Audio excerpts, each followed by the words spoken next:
അവരോട് ചോദിച്ചു ജീവിക്കാൻ എന്താ വേണ്ടത്. എല്ലാരും പറഞ്ഞു പണി വേണം, ഉം, വീടൊക്കെ വേണം. ഇങ്ങനെ കുറെ കാര്യങ്ങളാണ് കുട്ടികൾ പറഞ്ഞത് ജീവിക്കാൻ എന്താ വേണ്ടത്.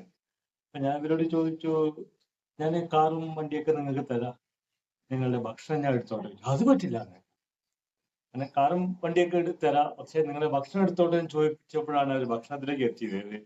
കാരണം നിങ്ങളുടെ ജീവിതമൊക്കെ ഇപ്പൊ ക്ലാസ് കഴിഞ്ഞപ്പോ ഈ കുട്ടികളൊക്കെ പറഞ്ഞു അവർക്ക് മനസ്സിലായി എന്ത് ജീവിക്കാൻ വേണ്ട മൂന്നേ മൂന്ന് കാര്യമാണ്: ശുദ്ധവായു, ശുദ്ധമായ വെള്ളം, ഭക്ഷണം.